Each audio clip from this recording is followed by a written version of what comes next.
My name is Jeff Fritz. I'm a program manager on the Microsoft .NET and Visual Studio teams. I work on Azure developer experience. I work a lot with Aspire, helping folks get content, videos, demos, samples, blog posts to help explain and get folks into and understanding what Aspire is and getting you successful with it. And that's what we're going to do today. I'm going to show you how we can take a simple existing application that is it's a silly little sample, but we'll have some fun with it, and we're going to migrate it, Aspirify it, and make it into something that is much more enterprise quality by the end of our session together here today. So lots of live coding, lots of opportunities for me to tinker, to break things, and have a good time along the way. All right, so let's talk about what Aspire is and get into the topic a little bit. Modern .NET apps have a lot of really complex scenarios that you're dealing with, right? We've got lots of intricate application architectures that we're dealing with because you've got microservices and APIs, background workers, hosted services. You've got these complex interconnected services that you have to deal with, you have to manage, you have to figure out how to get these things connected and be able to monitor what's going on across that entire system. We want to be able to deploy things and make them cloud native. We want to be able to push things out to your favorite cloud service. Maybe it's run by the bookstore. Maybe it's run by the search engine. Or maybe it's a lovely blue shade. Nice fluffy blue shade out there. You want to be able to push it out to one of those, and you want to have resilience when it gets out there. Hey, there's a problem that's happening in the data center and it's still running. You want to have observability. It's running in somebody else's data center. You want to know what's going on with your application system. And you want to be able to scale. The whole reason you put it on the cloud is so you could get that cool slider bar on the dashboard so you could say, I don't have one instance, I now have two. I now have four. Because it used to be someone's job to come in on Saturday morning after the servers were delivered and put them on a rack, and sometime 12 hours later, the servers were done being booted up, installed, and put into the cluster. But now you can do it with a slider, and you want to be able to continue doing that and have that experience and importantly, be able to develop for it locally. There's all kinds of operational challenges that we as developers have now. There's these operational tasks that we start falling into. How do I manage my network structure? How do I do DNS between my various hosts? I want to have my API be able to see that API over there, but I don't want it visible outside the firewall. How do I manage all of those things? And then I've got to deal with containers and setting up and managing and versioning these things and bringing them in and out. And which ones do I use? It's tricky, it's annoying, and it's things that for us as developers, you don't want to be spending time doing things that are outside of your core competencies. You want to be able to build and work with the things that you're good at, solving problems, writing code, and solving problems with code, right? So that's where Aspire comes in. Aspire is a polyglot distributed application stack. See, I had to change that because we literally released an update last week and it changed. So Aspire is going to help you build distributed applications, and distributed applications can be just a website and a database. That's distributed because you have two systems working together. We're going to streamline those complex development processes and architectures, make them really easy for you to do with some opinionated choices that make your job better and, quite frankly, more fun. We're going to give you some built-in orchestration and diagnostics so you don't have to think about all these YAML files floating around, your kubectl files that have all the different things about the various pods that you're managing and where they're rolling out. That's nice. There's a skill set to that. I'm a developer. I don't want to manage YAML. I don't want to have to go and figure out the structure of these things. I'm going to be able to do this in C# and be able to deploy and manage how all of these things work together. I'm going to do service discovery so I don't have to care about what the port number is that various servers are working on, or the host name that they're working on, or maybe there's an API key that I have to deal with. I don't want to have to deal with any of that stuff. When I'm in development, just work. The management and delivery of those things is something that the folks in operations can take care of when we get to production. And we want to make sure that Aspire is developer first and reliable. We're going to make sure that you are productive, that we get out of your way and light up features that you need. You don't even know you need it yet, but you need it. We're going to light them up from the get-go and make your projects easier to build and more robust. And Aspire does this through 6 tenets. We're going to give you some smart defaults. We know that you want to log information in your applications, and you have an iLogger out there that maybe you're using, maybe you're not using. But we're going to give you some smart defaults to be able to take that content that you would be logging and automatically use standards like open telemetry to create logs and distributed traces and metrics. We're going to give you orchestration so that you can take your application that you're building and that Postgres database that you're connecting to and run them appropriately at the same time or next to each other and launch them in the appropriate orders so that you can have them collaborating appropriately. We're going to give you integrations with some of your favorite services. I mentioned Postgres. Everybody likes to use Microsoft SQL Server. You can stand up and run SQL Server on your desktop inside of a container, and we're going to give you one line of code to do that. Really cool to be able to do that. I mentioned service discovery so that we eliminate all those API keys, all those passwords that you might be passing around. We're going to make that very easy for you to do. We want to make sure that you can deploy this whole smash out to whether it's our cloud, it's the bookstore's cloud, it's the search engine's cloud, maybe it's even on-prem, or maybe it's a Raspberry Pi cluster that you have hanging out in your office. That's okay too. We're going to make sure that you can do that deployment. And we're going to do all this with that developer dashboard. You're going to have insight into how your application is building and running and all kinds of insights into your application as you're working with your system. Now, I mentioned a little bit earlier for some of the folks that were here, and I see we've got some more folks joining us. That's fantastic. Thank you for coming in. There's a QR code on the bottom corner of the screen. That'll take you, if you scan that, that'll take you to a website that'll give you a link to the Aspire homepage and a link to these samples that we're going to see today, as well as the slides if you want to share and show them to your colleagues back at the office. There's also a QA board there, a question and answer board there. You can click into and take a look at and ask questions without having to get up out of your seat, raise your hand or something like that. And I will pause every now and again and answer questions like right now. We have this question that came in. Is Aspire the successor to Service Fabric? Good question. Aspire is not a service that runs on the cloud. Aspire is a way for us to bring together these 6 different things and make your applications better. Now, it was originally just .NET. We would hook these things all up to. But we now have support in the box for JavaScript and Python projects also. So it's not a Service Fabric cloud thing. You can deploy and run this wherever you want.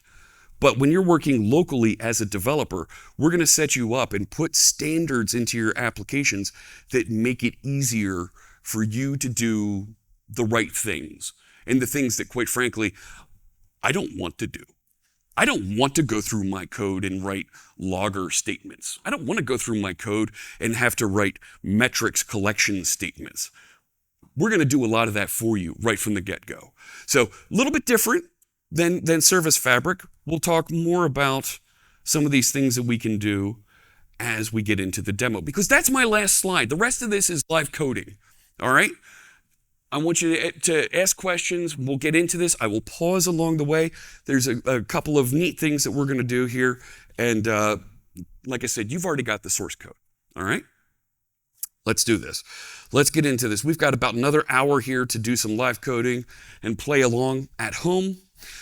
We're going to start off with this simple application. This is a website called WeatherHub, and it's going to collect and present data from the National Weather Service, the United States National Weather Service.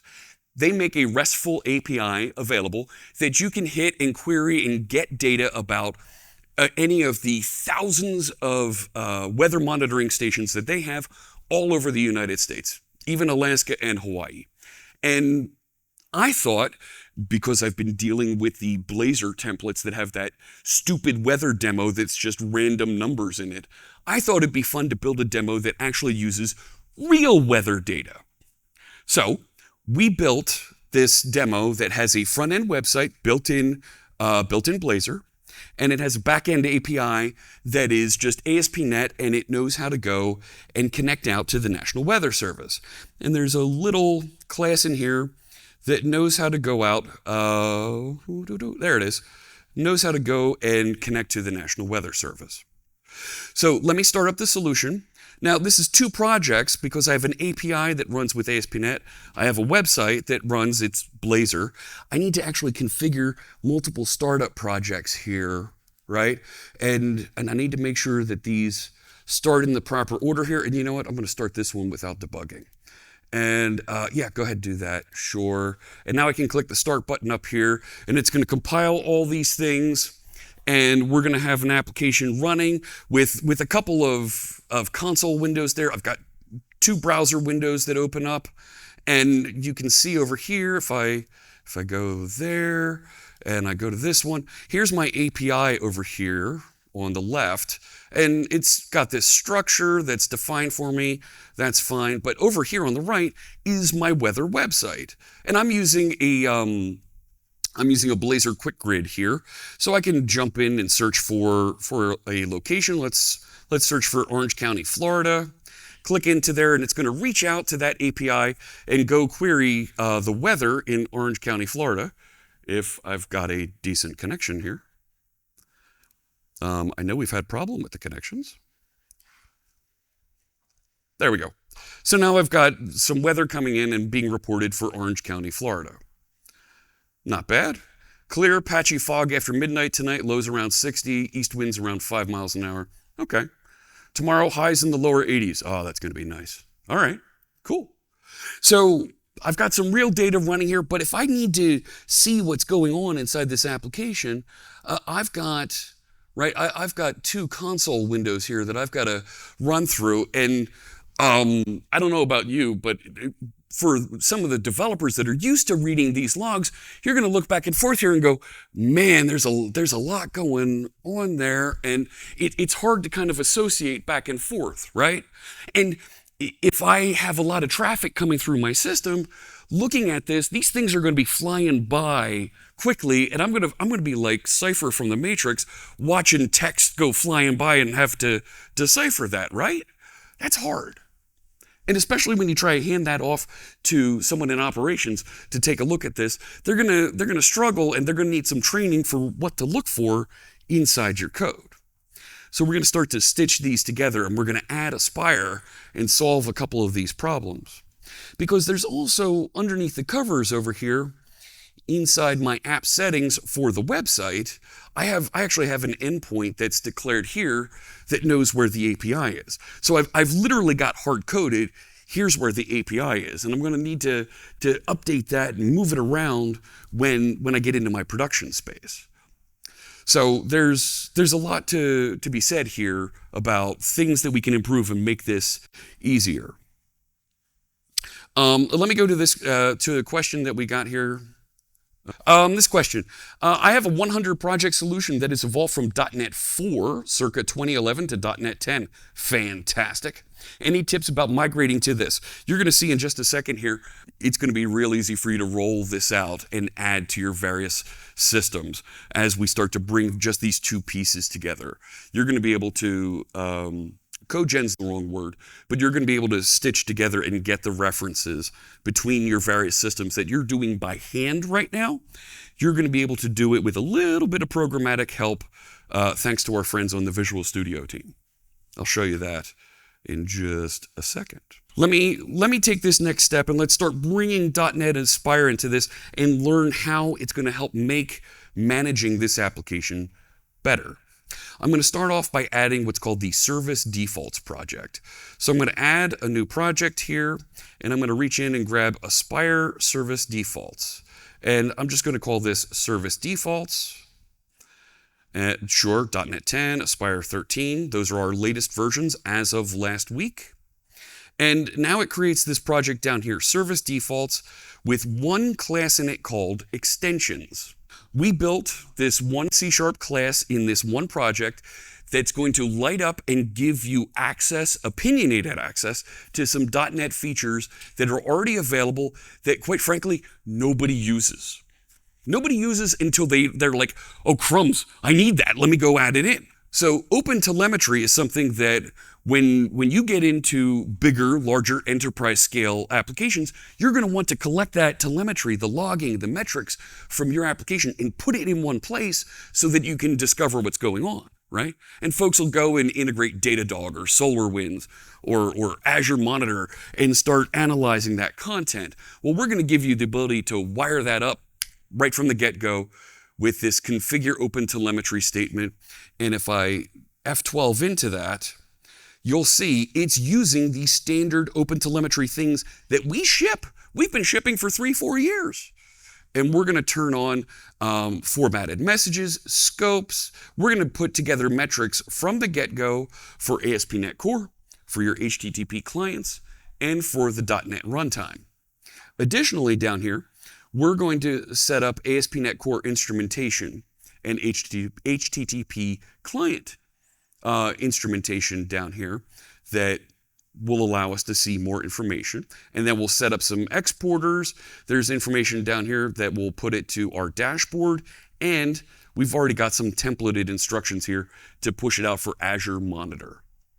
So that's kind of cool that we have these facilities available to us.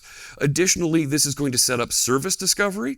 It's going to set up health checks because somebody in operations wants to monitor the health of your system so they know when to call you and say, hey, the app's broken, go fix it, right?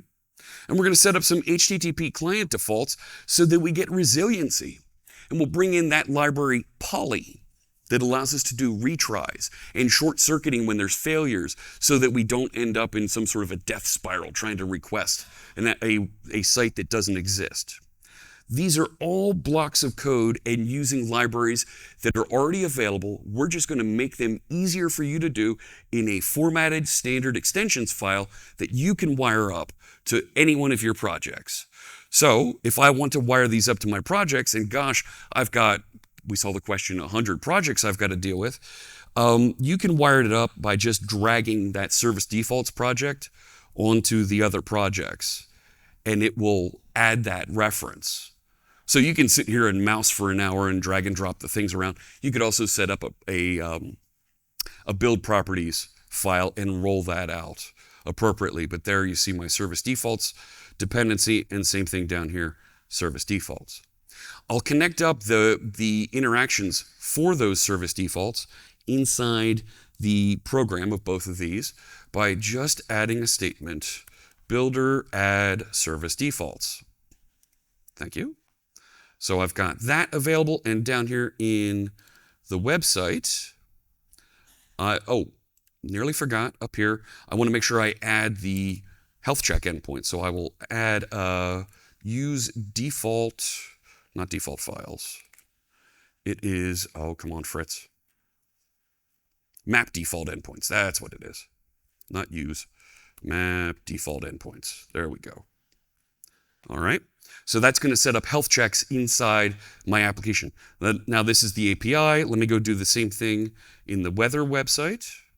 So up here, I'll do, and it doesn't really matter where it is in the top half, add service defaults. Thank you, Copilot. And down here, app.map default endpoints. Thank you. So, hey, that's great. Go away.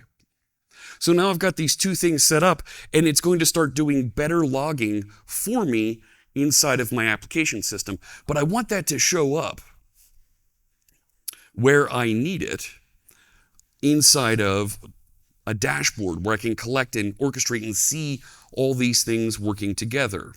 I'm going to come to this question in just a second after I show the dashboard. So here I'm going to set up what's called the app host project.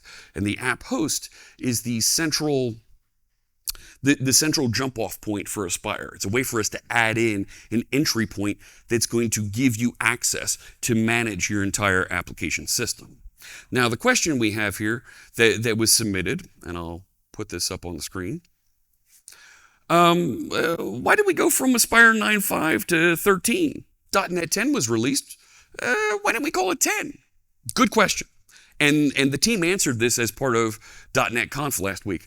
They didn't want to upgrade the version number to Aspire 10 because they didn't want to be versioning at the same pace with .NET, because the goal that they're trying to reach is they want to be polyglot. They want to support and be visible and help folks that are using more than just .NET, that are using Python and Node.js and Java and Rust and Go. They want to enable folks in those other ecosystems. So they didn't want to use 10 because 10 would essentially convey the message, hey, we're still .NET. They didn't want to use 11 because it's Windows 11, and they didn't want to convey, hey, we're part of Windows 11. They didn't want to use 12 because 13 was right there, and nothing at Microsoft is version 13. It's also a prime number. They were like, we're going to do that one. We're going to be the rogues and go get 13. So they went to 13. So we'll choose 13 there, and we'll jump into this. And you'll see over here, it adds for me an app host project. An app host project looks a little bit like some of the source code you might see to build an ASP.NET website. We've got a distributed application, we're going to create some sort of a builder, and then we're going to go and run this thing. We're going to build the builder and run it. So, I've always wanted to do this.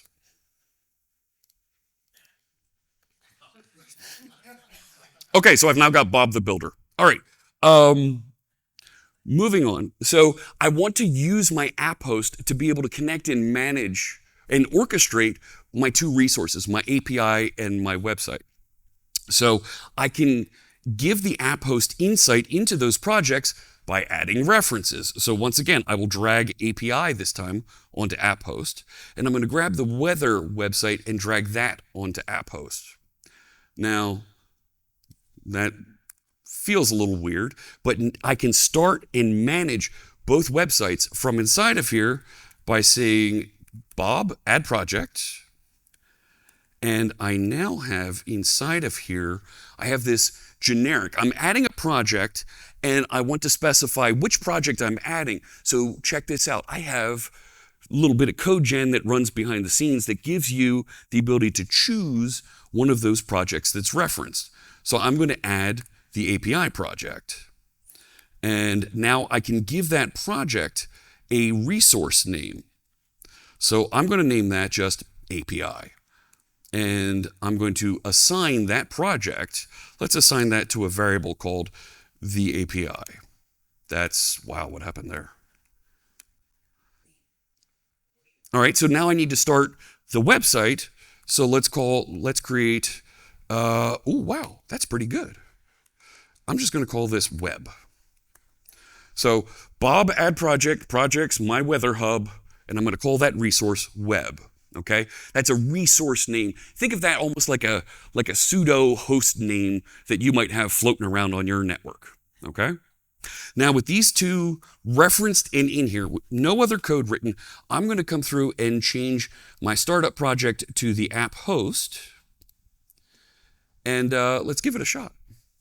Let's give it a shot and see what's happening there.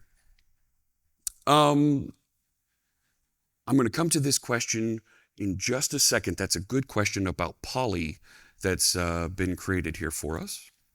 So here we go. This is my .NET Aspire dashboard. It comes in dark and light. So yeah, light mode also. And you can see it's got my API, it's got my website, and here's the URLs for those two services. I'll click into the app host for my weather. There's my weather stations, and let's jump in here and let's search for Manhattan. And I'll click into New York, Manhattan, and there's my weather for Manhattan, and I'm glad I'm not there. Man, that's cold. So, my website still works, my API works, but this is all kind of hidden behind this thing. So let's take a nickel tour real quick around this. So the website has a start-stop button. Each one of these has a start and stop button. And there's a console button over here I can click as well. So if you do like watching the text go flying by, it's right here. And you can clear that out. You can pause it so you can search through it, and you can pivot between your various services. You can also choose to say, show me everything all at once, and it will interweave them with a label on the side appropriate for whatever service you're using.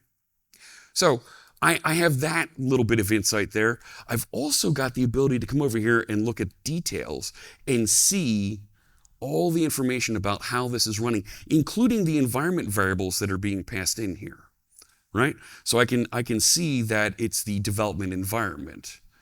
Cool. We saw those logs. I have structured logs available here, and more than dealing with the console, I can now search here and see exactly when, oh no, tell me there we go. There's the weather forecast that it went to get for New York. But that's part of a trace that I can look at. I can bring that trace up and I can see everything that happened. I added 2 projects. I added 2 lines of code to each of those projects, and now I've got distributed tracing, structured logging, and metrics.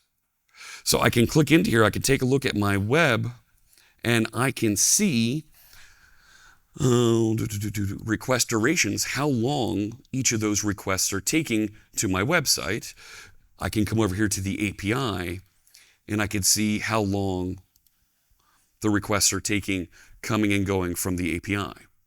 So I've got instrumentation with open telemetry, open standards being delivered in a standard way without writing any code. This is fantastic. This is a great way for us to get started and get in and get insight into how our application is working. Now, there is an issue that happens, right? There's a exception that I built into this so that every 5th request, it'll actually throw an error. But when I click through here, I shouldn't have chosen the Alaskan ones. In the winter, Alaska goes offline at times. But you'll see that I don't have any errors here. It'll take a little bit longer, but eventually it'll come back. Now, what's happening over here is we'll be able to see it's retrying automatically for us. Right here, you can see it's doing some of the retries. And come on now. So we're going to see that it's my application misbehaving. Why are you saying rejoining the server, Matt? I hit a breakpoint, thank you. I hit the breakpoint for that exception.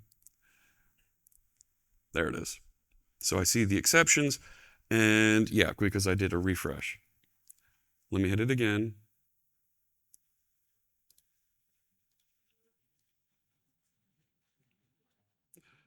And I should be getting the retries coming through. And I can see that there was a resilience event occurred and it retries to allow us to maintain and deliver a good experience. Let me go to 2 questions about exactly that here. I'll go to this first question. How do you add project-specific settings for poly or open telemetry? For example, Quartz open telemetry for Quartz worker projects only. So here's the deal. That service defaults project, you can customize however you want because it's C# code. So if you want it to behave different ways in different scenarios, well, instead of adding standard resilience handler here, you can go and update and actually write that yourself into your projects or extend and put a separate method there that you want to call and configure differently for whatever your scenario is. All the code is here and you can change it however you'd like. That's right. There's no black box going on here. The next question we have here is, how do you secure that app host? So this is a question we've gotten a couple times. And it's kind of a funny answer here, funny, ironic answer. This is primarily a developer tool. So you don't really have to secure app host because it's running on your system. It is secured with a token to allow you to log in because there are folks that might be working on shared systems, working on a shared machine, and you're going to be able to effectively secure and have your instance running with a token that only you see because you're the developer. When you deploy to a production space, your dashboard typically doesn't go with you. However, there are folks that do want it to go with them. This is only scaled to maintain a developer scoped set of data. It keeps the data for the logs in memory. So you can deploy it, but when it fills up, it will eject all of those messages and you will lose that tracing. You will lose those logs. So at that point, we do have a series of instructions that you can go through on the Aspire repo that'll help you with that. We also have, on the Aspire repo, there's a bunch of instructions that'll show you how you can set up OAuth so that this knows, here's my provider, here's the claim that I'm looking for that will allow people access to the dashboard. Let me go to this. Is Aspire suitable or appropriate for production scenarios? Aspire is a developer tool. So what it's doing, what it's adding here is stuff that helps you, and the logging, the telemetry, the tracing, that stuff will get deployed. The configuration for it will get deployed to production. If you don't add that configuration, if you don't set up an open telemetry exporter, it doesn't do anything. There's a no-op. So it's just fine to deploy to production. This website, that QR code and this thing, that's Aspire. That's all running with Aspire. So yeah, it's really good for deploying out to production. I'll go to this one last question and then we'll continue working through here. Do we need to keep all of our applications under the same domain or on the same server? Nope. You can run them wherever you want, and I'll show you how we will get those connected in the next demos that I'm going to do here around service discovery. So you can put them wherever you'd like. So my system's running here. We saw how it handles the events and the errors. Let's go and take a look at now how we can do a little bit of service discovery, because I don't want to manage this thing anymore. I don't want to push around connection strings or endpoints or APIs, locations. I'm going to get rid of that. And inside my program over here, this is for the API. I'll go to the one for the website. Inside the website, it sets up the HTTP client so that it can find the weather endpoint. Well, I'm going to connect the two by coming over here and telling the web app about the API. And I'll do that by saying with reference. And I will pass in the API. I also want to make sure it starts, that the website starts after the API, so I can also tell it, hey, go ahead and start after that. Let's also make sure that we indicate this website is the external endpoint for this application system. So I'll put those couple items of configuration in there. And now, because I have the resource name API up here, I'll go back into the website configuration, and I can get rid of this, go look up the URL from configuration, and I can change this location to just HTTPS plus HTTP API. So now I'm going to go connect to the API resource. And this syntax says use transport layer security, use an SSL connection. And if you don't have that available, fail over to standard port 80, plain old HTTP, and go use the API resource. I don't know where it is. I don't know what it is. Go find the API and use it. And our service defaults has that configuration built for us. So now, if I restart this, right, that's restart? Yeah. Now, if I restart this, we'll have the dashboard pop up and we'll take a look and get this running. There we go. And go to my website. I've got weather stations and I've got weather. Nothing changed here. This still works. But over here in the dashboard, I have these features running, and I can go over and I have a graph now, a network graph that Aspire is building for me that shows here's the two resources that we have, how they're connected to each other, and the green check, they're both working properly. This is going to grow as we enhance and grow our system. Pretty cool stuff that I don't need any kind of other system to generate a network map. I'm going to get it automatically from Aspire. Let me go here to this question. If an API and web project are configured to run in a Docker container, can Aspire work with containers? Oh, yes. Yes, it can. We'll come to that in just a few minutes, and you're going to see we're going to load up a bunch of containers here. This leads right into the next demo. How do you configure the API in deployment scenarios? So check this out. How does the web know the API URL? If I go into the web's details and I scroll down here, here's my environment variables. All the way down here, you see, don't show it that way. You see services _API HTTP. Services _API. It's kind of hidden off the side there. I've got all the goodies here on screen for you so that you can see what's going on, and it's kind of hiding it. Yeah, you're going to do that to me again, aren't you? There they are. So the URL for API is being passed in as an environment variable. And you're probably already doing this with some sort of connection string or some other environment variable that you're using to pass into your containers to tell it, here's where the other services are. So what we've done is we've standardized the format for that, and we have a clear description of this is how we pass in that information so that it knows where the other service is. That value can change, and I don't care. Fantastic. My source code, me as a developer, I'm just going to the API, and I feel good about that. All right, continuing here, we're going to next go to an external service. So the next thing that we have to deal with here that is kind of frustrating, inside this National Weather Service, there is a reference, a hard-coded reference to the National Weather Service API here. Now, that's not a terrible thing when we're dealing with weather requests, right? I make requests for the weather. That doesn't make too much of a difference. But what if that's Stripe? And you're testing and doing unit tests, integration tests, you're developing, and you need to go and test hitting that Stripe endpoint. Do you really want to be testing and charging the boss's credit card a penny every time you need to look at that?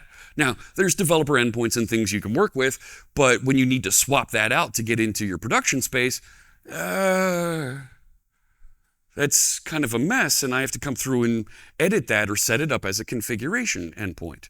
So let's do that. We can make that what's called an external reference. So I'll come up here, and let's call this, let's just call this NWS, and I will say bob.add external service, and I will call this NWS, and the location of that is this. So I'll paste that in, and now I can tell the API about that with the same with reference syntax, and just tell it to go to, not news, NWS, there we go. So I'll go back over to my NWS manager, and I can replace this with just NWS. So now my my site doesn't need to know exactly where the National Weather Service endpoint is. There it is. It's going to go discover it, use it, and use that reference when it needs to. Very cool. I have a couple questions that have come in. I want to make sure I get these. So there's my National Weather Service indicator, and I'll come up here. We'll restart the website. There it is running. And if we go get somebody's weather, there's the weather. So it still works, and I can come through and look at a trace here, and I very clearly see that the web made a request to the API, and it went out to the National Weather Service location and returned that data. So I've started obfuscating and hiding some of that information that I don't necessarily need all the time. I can put it in one place, and when I'm ready to deploy, I can swap that out. Because inside my API, I'll go back into the details. Now we have services NWS down here that has the location of the National Weather Service. Terrific. Let me go to a couple questions here. I'll go to, I hope this works. Oh no, I'm getting errors coming off of the website. What did you do? That's fine, I have the questions up here. I can speak to them even though I won't be able to put them up. The first question I'm going to go to says, the environment format looks like it can be done in app settings production JSON. Yes. Does it have to be an environment variable? By making it an environment variable, you're injecting into your application from outside the application, and you don't need to maintain files on disk. That means you can configure it on outside of your containers in a Docker Compose configuration, in a kubectl, in your Azure portal, and so on and so forth. You don't have to put it in app settings production JSON. Next question, if the API project has dependencies like a utility project, how do those dependencies show up in Aspire? Those class libraries that they reference do not show up. You only see the resources, the actual things that you launch and manage. My API and clients are in different solutions. Will they all be added as external services? This is a problem that we're trying to resolve right now. Really, when you have things that are running in separate solutions, and you're trying to debug and test them, you're inevitably bringing them together in the same place to have them work together. You aren't doing it, but you want one solution because you're running them all together. So we're trying to figure out a good way to enable that without forcing you to put them in the same solution. Why is Aspire a better option compared to other tools like Swagger or similar API documentation and visualization frameworks? Because Aspire is not just documentation or visualization. Aspire, you saw, is doing the resilience, is doing a dashboard, is doing telemetry management, is doing the console and logging management and presentation. So there's a lot there under the covers that we're getting and doing and we're able to use. So we like that. We like that a lot. There's going to inevitably be problems at some point, and this problem happens every now and again. You have somebody do something like this, and right, there's a typo. You don't know that it's a problem, but when you go to run your application, it's going to come up, and we're going to have an issue. Go to my weather forecast. And I've got errors coming up here, right? I'll let that flow through. I should really run that without debugging attached. And it's kind of where we've got errors coming out here, unhandled exceptions, internal server error. It's just a mess all over the place. Well, I can look at the trace of these things and I can see what's going on. And for Visual Studio subscribers, you'll get GitHub Copilot running inside of this, and it will be able to investigate and help you out with this. So if I go into my structured logs, and if I go to one of these, I can actually go in here and say, ask GitHub Copilot. And I'll be able to use Copilot to interact with those logs. It'll investigate and it'll report back and show me what it thinks the error is and how I can resolve that. So I can see here, it's pointing to the wrong website. Right? And it's giving me root cause analysis, recommendations, and so forth. So Copilot is able to help us out with that. Now, one of the questions that I have here that came in a little bit ago that was trying to get to this point before I was ready to show Copilot running on the dashboard. Hey, what about other editors like Writer? How can they get access to be able to use Copilot? There's various product decisions that are going on around allowing other vendors, other competitors, quite frankly, to be able to access and insert and deliver their own features on the Aspire dashboard.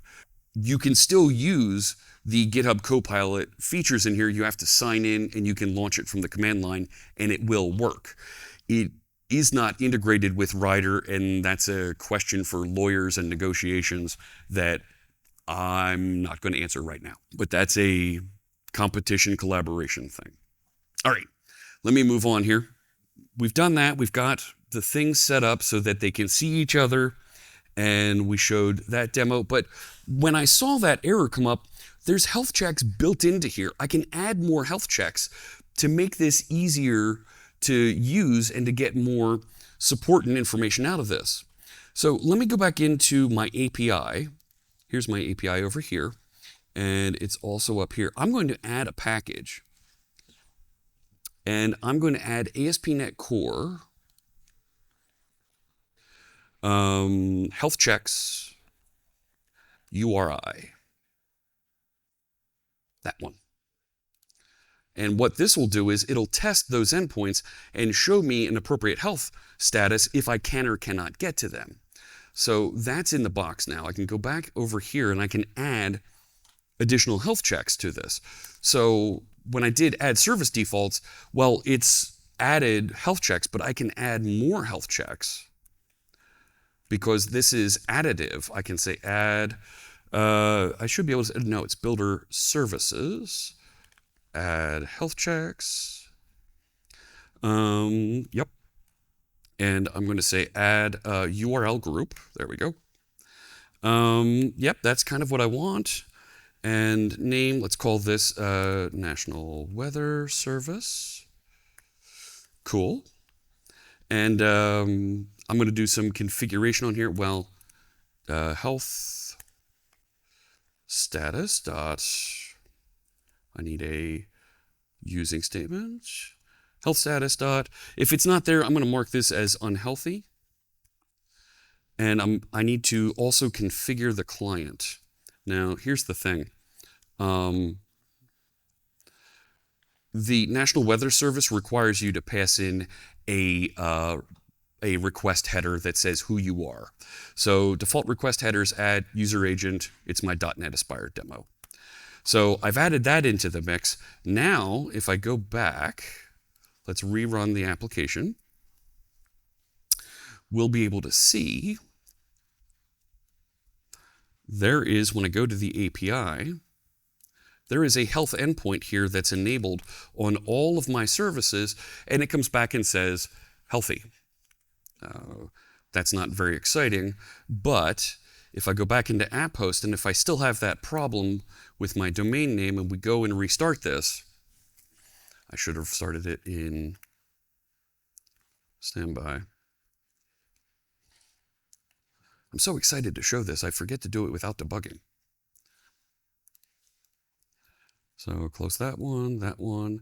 There it is. If I come back over here and refresh, it comes back unhealthy because it can't get to the National Weather Service. I can also add that information into my app host so that it shows up on the dashboard with my API.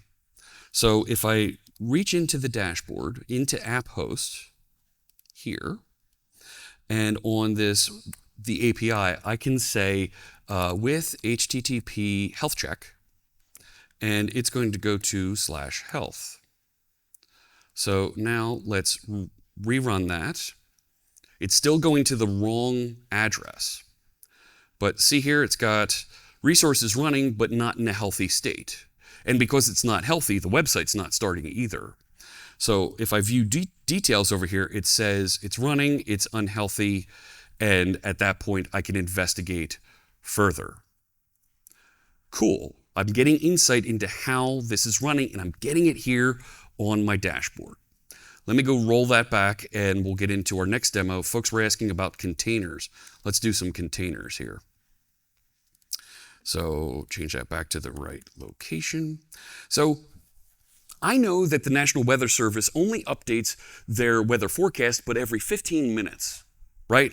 And that's good to know. That gives me an opportunity to be a good internet citizen and properly cache things and not hit them all the time. So let's add in a little bit of output caching, and we'll use Redis to help out with that, because Redis can do the output caching and deliver and show this in a really nice way. So I'm going to come in here and I'm going to choose add .NET Aspire package. And inside here, I'll go to Aspire Hosting Redis. I'll choose to install that. Yes, go ahead. And with that added, here, I can now start adding Redis into my system. So let's call this the cache. And we'll say bob.addRedis is now available. And I'm going to call this resource just cache. And I want to make that cache available to my API. So I'll use the exact same syntax that I was doing before with reference the cache. I should wait for the cache to be available. So I'll add those 2 lines, and now this will start Redis and make it available later on inside my system. I need to make one more change. I'm going to go back over here to the API, and I'm going to manage NuGet packages. And I need to, this time, add Aspire. It's Aspire something Redis. There we go. Stack Exchange Redis output caching. That's the one. So this will add output caching with Redis, but it's going to be aware of Aspire. That way, it'll do the service discovery for us. So inside of program over here, not program. Yeah, no, I was right. We added service defaults, we added health checks.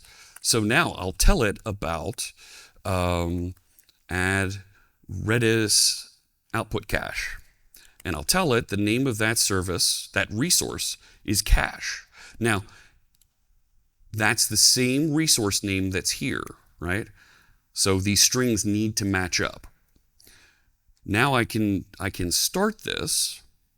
Yeah, I can restart this, and it will start to use that Redis output cache. So, oops, I don't have Docker running. So let's go start Docker. It's going to warn me that the container is unhealthy here. While that's starting, question here, can a compiled binary or exe be added using with reference? You're going to do builder.add executable, and you can point to your executable to tell it to launch. Yes, you can do that. Oh, look, that's working now. Fantastic. Does it support Azure functions? Yes, we do have support for Azure functions. You can add them in and light them up so that the functions know about the other services, and the other services know where the functions are. Is there a best practice? You don't have to pass around magic strings. Yes, you can create a class library and put those constants in there and then share that class library around. There's one little thing you have to do with that class library. You need to mark it so it's not an Aspire resource, so that it shows up as a reference, not as a project that it's going to host. So there's my Redis cache. And if I go back over to the website should just work. There it is. The website works. If I bring up, and great, it's doing its thing, and it's using Redis cache. I don't really know that. It'd be nice if I had some insight into what's going on inside of Redis. I'm setting you up because I can add RedisInsight. So check this out. Inside app host, right? RedisInsight is a cool little tool that you can use to query Redis, check out the status of your cache, wander through, run queries, clear out things, and you can add it by saying with RedisInsight. And now when we start this, it's going to start up my Redis cache. It's also going to start up RedisInsight right there. And if I go back over here, we restart the website so that it's querying, and I go through and click on some of these. I can take a look now in RedisInsight, and I've got this cool little tool that Aspire has delivered for me, and I can see exactly the content that it cached and is delivering. So now I've got more observability into what's going on in my database, right? This is getting cool. Let's keep going here. I've got Redis showing me what's going on, and I'm able to cache and deliver some of that content I've got my website updating and showing some data, and it's going to cache this data. We can even see the time to live. It's going to expire and eventually exit the cache. So for my next demo, I wanted to go through and I wanted to take that weather website and I wanted to add AI to it. Look, I'm a Microsoft employee. I am required to talk about AI. So here's the deal, right? We all want to add AI into our applications, and quite frankly, I'm going to plead with you. Don't add the stupid text box on top of things, okay? You can do better than just the text box. Let's do this. I want to summarize the weather forecast, and instead of just showing my cool blue, purple background here, let's show a background that's kind of inspired by whatever that forecast is. Just do the analysis of what the text is, summarize it, and give me one word that is, here's what the forecast is, and we're going to paint that and put that on the screen. Okay? That's not bad. That's a decent use of AI that while cheesy and simple for a demo, I think you kind of see it's not too bad to add into the mix here, right? I'm actually going to jump over to the completed code because I don't think you want to see me type all this in, but all the completed code is in that link that you can get to from the QR code. So I'm going to open my project. We are going to go up here. This is Aspire Dev to deploy, complete. There we go. So there's my app host, there's my API, WeatherHub, and service defaults. We have in the box now, it's not in the box, we have an integration that you can add for the GitHub models. So in case you don't know, there are free LLM models that you can use on GitHub. Go ahead and create a reference to it. You don't have to download anything. You install a package. I'm adding it here inside my app host, and I'm specifying I want to use the GPT-4o mini model. There's newer models, but this is an older model that will run fast enough for me. I'm calling it AI, and I pass that reference into my website using the same with reference syntax. You seen a pattern here? If you walk away from here knowing anything, with reference and wait for, okay?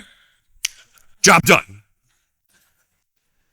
So now, because I'm passing that reference into my website, if I go over to the website, I can add some NuGet packages, and I added a few over here for Aspire Azure AI Inference, so it'll detect which model it's using and go load them up. I've added Extensions AI, Microsoft Extensions AI, Microsoft Extensions AI OpenAI, because we're using OpenAI, and because it's GPT-4o mini, and now I can interact with that by specifying over here, add Azure Chat Completions Client AI model. AI model, right, that string to the question we had earlier, and it's a great question, and I have a good tip for how you do that with the get rid of these magic strings. That AI model text there, that string name is the name of the resource there, okay? Add Chat Client gives me that abstracted Microsoft Extensions AI iChat Client reference. So I wrote a little class over here called the Forecast Summarizer, and you see it takes in an iChat client. And because I'm using the abstraction, I now will get the ability to swap out models, providers in the future. You want to bring in a Claude model? No problem. Change it over in program, and this still works the exact same way. Okay? You want to change model from GPT-4o mini and you want to go use GPT-5? Cool. This still works the same way. I added some meters in here so I could see things like how long did it take to make the request? How many tokens did I use? This is standard open telemetry things. And quite frankly, I asked Copilot to build it. I'm not going to show you Copilot building it, but trust me, Copilot built it, okay? Summarize forecast async. It doesn't get any simpler than this. Check this out. So I'm going to start an activity, so I got a nice trace event, start a stopwatch so I can record that time that it took, and then I wrote a prompt. Now, I know you've heard a lot about AI this week, but I stress something because I ran into this and I've heard a lot about AI, and this is something that quite frankly ticked me off. Like, I had to go and walk the dog. I was so mad at my computer. I'm like, what the heck is the matter with this? Prompt is very simple, 4 lines. You are a weather assistant. Summarize the following forecast as one of the following conditions: sunny, cloudy, rainy, snowy. Only those 4 values are allowed. Be as concise as possible. I want a one-word response with one of these options. Notice I stressed 3 times there are 4 options. Wouldn't you know, the first time that I ran that and it came back, when I searched for Miami and it said clear. I don't think I was clear. Talking to the AI is like talking to a 7-year-old that's had way too much sugar. It's day after Halloween, and that 7-year-old doesn't care what you're saying. Where are the parents in the room? You are going to be the best people at writing these prompts because you know what I'm talking about. My daughter is an elementary school art teacher. Man, she's getting real good at writing prompts. Have a fallback scenario, okay? The AI is non-deterministic. So even though you gave it some instructions and it's going to try to play in that sandbox, it might not always. So I'm setting tags and information about, here's the condition that was found. I'm going to indicate if the fallback was used, and I'm going to record the request duration. And you see some other things here where I set things like the number of tokens used. Let's start this and I'll show you exactly how we bring this into and complete the demo. And then maybe I can show you a little bit of what deployment looks like, and maybe even get into that other question about how do we do this with class libraries. All right, so now you're starting to see more resources on my dashboard. There's my cache, the National Weather Service. Now my AI model is here. There's an API key that is being set for me. I'm almost positive it's not live anymore and I'm going to need to reset it. But you're going to need to connect out to GitHub and get a token that will allow you to interact with the API. And then my API service and my web. The GitHub model was passed in as a reference to the website. So if I come over here, we scroll down, in my environment variables, right there, I have connection strings AI model. And if I take a look at this value, you see endpoint, blah, blah, blah, blah, blah, and there's my token, okay? So it's being passed, it's being protected, and it's being hidden there so that it's not right out front for me. This is actually saved into user secrets for the app host project. Hey, let's go back to the graph. Check this out. We've got a bunch of resources in here now, and my resource graph is growing. My National Weather Service external reference there is being referenced by the API. The API also references my Redis cache. The website connects to the API, and I've also got over there the AI model, and the AI model is referenced by the key. Now, this is growing and getting more interesting, right? We have customers that print this as a PDF, and they're able to take it into meetings with IT folks and show, here's what I'm building, here's where this thing is going. Really useful to have that available to you. Let's go to the website and show this whole smash working here. So there we go. There's my weather, and I'm going to go look up Philadelphia. There we go. And I'm going to get my weather for Philadelphia. There it is. Current condition cloudy, and I've got a background there that looks a little bit cloudy, and tonight is mostly cloudy, and so on and so forth. Okay? I added in AI. I got a little useful service there. You could do this with regex, but I'm showing it with AI. And it's interesting now, right? Because that could grow, change, and I can do other things with that.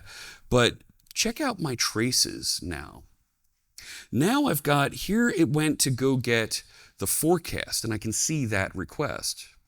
And I can see over here when it interacted with the AI model and how long that actually took to interact with the model. Maybe I want to move my model in-house. And then I can test and see how long it takes running on-prem, because I'll have that visible to me here. Even more, because I added metrics for that, I can now jump into here and I can see my WeatherHub weather forecast summarizer, the request durations for interacting with that, and I can see the number of tokens used. Let's put that in a table. 141 tokens to make that request to GitHub. And I've got some other filters that I can apply down here to see what's going on.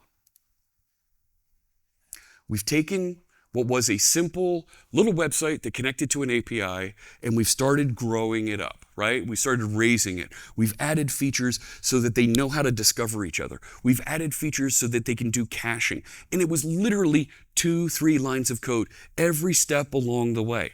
That's why I don't mind live coding this one. So when you go along and do this, what I want you to take away is this is easy for you to do. It's low impact, it's low touch on your existing systems.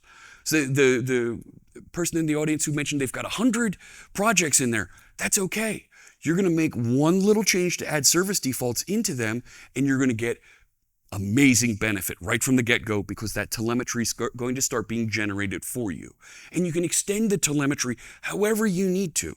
Add your own metrics, add your own additional tracing and reporting and logging that's appropriate for your system. Nothing keeps you locked into just what's here. This is an entry point.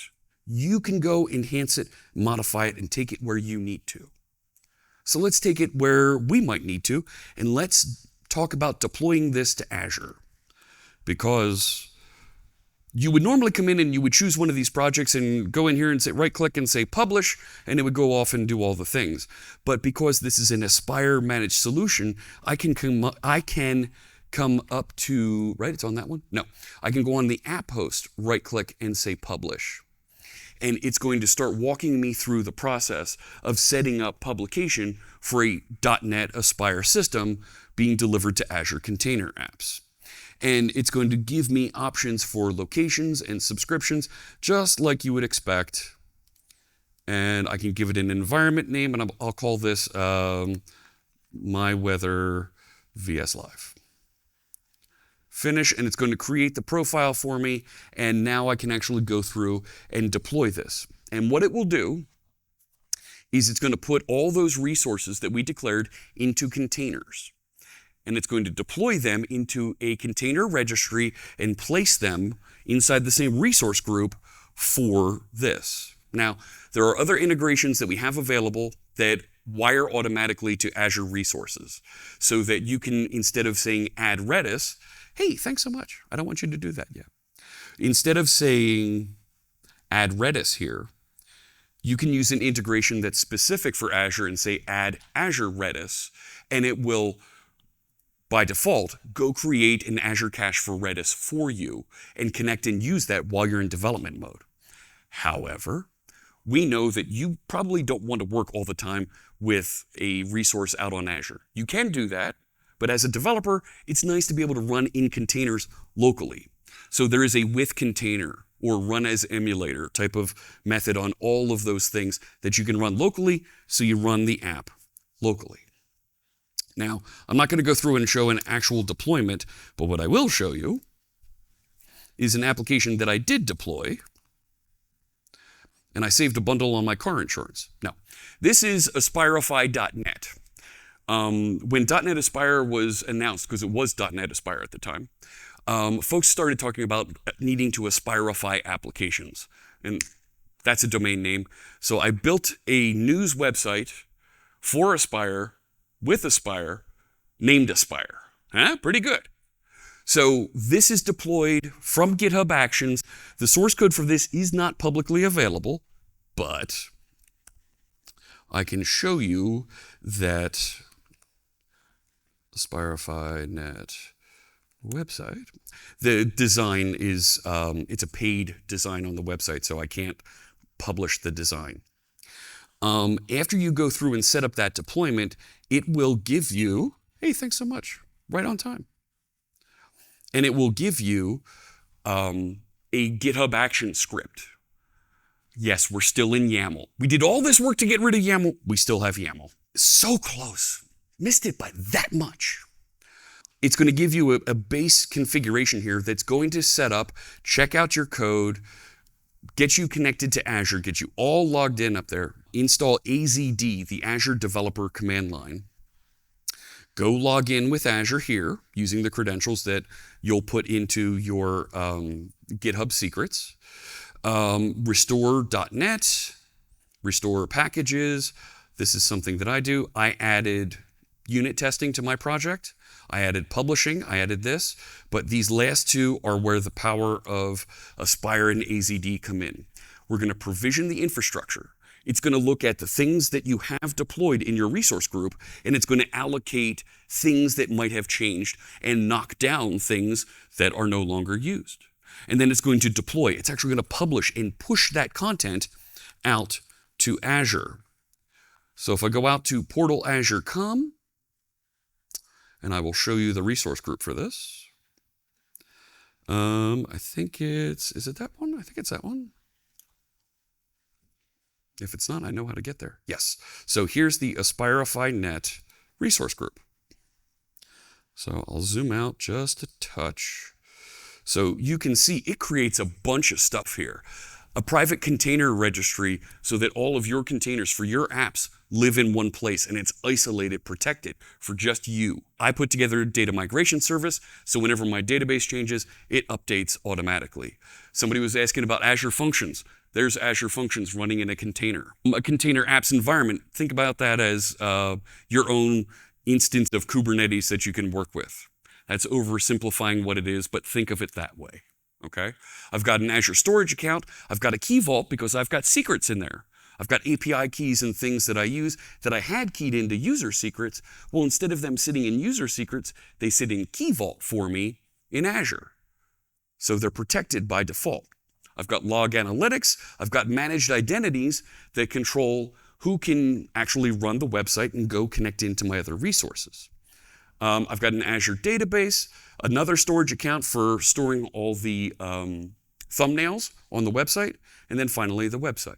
It looks like a lot, but these are small things that it deploys and you can manage very, very easily out there. I am just about out of time, and I will go to one final question here before I wrap up.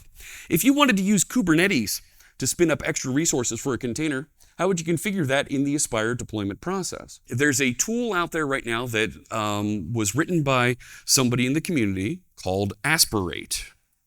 Asper, the number 8.